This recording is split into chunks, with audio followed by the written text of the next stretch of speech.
Hello, I'm Mike and welcome to another episode with Penner Investments. Today I'm going to be talking about where to invest my money, and what I'm talking about here is the different investment accounts to put the money in.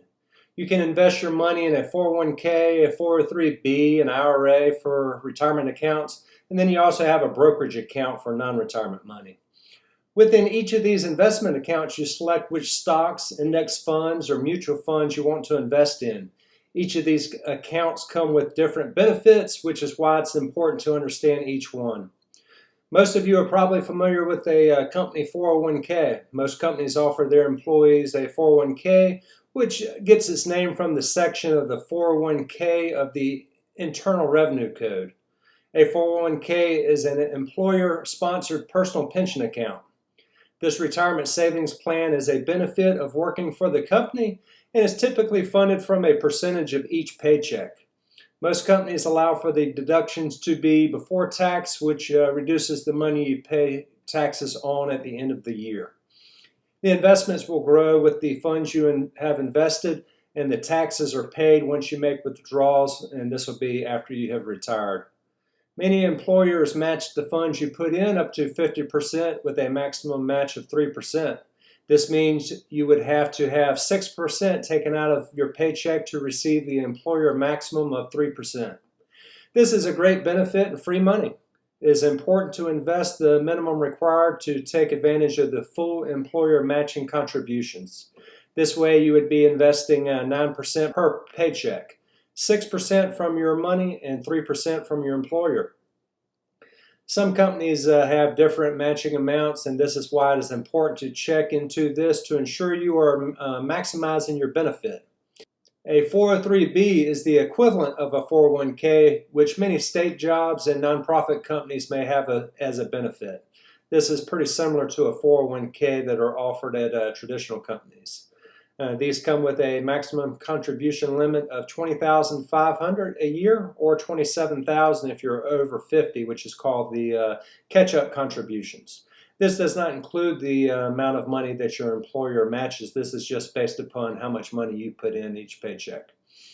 Next is the IRA, which actually stands for Individual Retirement Arrangement. Many people think it means Individual Retirement Account. So it's an Individual Retirement Arrangement. This account can be opened at a bank or any of the brokerage houses such as Fidelity, Vanguard, and the like.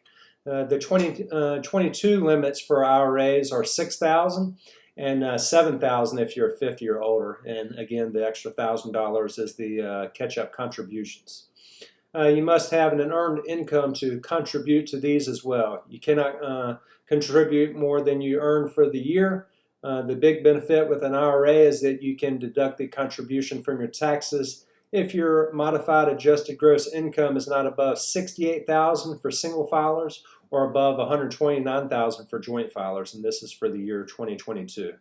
Above those levels, the deduction gets phased out, so check with your tax professional to be certain. With these three retirement accounts, I have been talking about pre-tax contributions, where the benefit is you do not pay taxes on the contribution. Thus, this reduces your tax liability at the end of the year. Some employers offer this Roth option for 401ks and 403bs as well. And then you also have the Roth IRA that is available to you as long as your modified adjusted gross income limits, or MAGI, is not above the $144,000 for single filers and $208,000 for joint filers.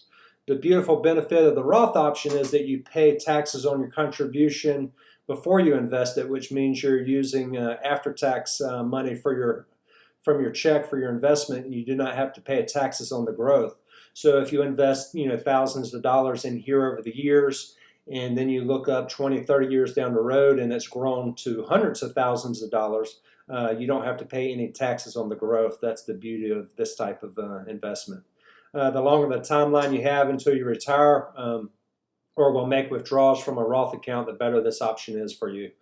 Please be sure to hit the like button and subscribe button so you do not miss out on any future content that I'll be providing.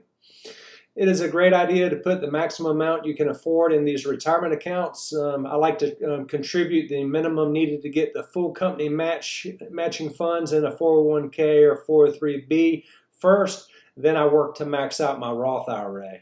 And then any extra money that I can afford to invest, I go back to the 401k or 403b, depending on what you have at your company, and then work towards maxing out any contributions that you may have there. If you're fortunate enough to have the ability to save more after those steps, the next thing we move to is the brokerage account. A brokerage account is an account that does not come with any tax benefits, and it is funded with extra after-tax funds, and you have to pay taxes on any gains as well. This is the account where any extra money should be used to invest, or any money that is going to be used for non-retirement.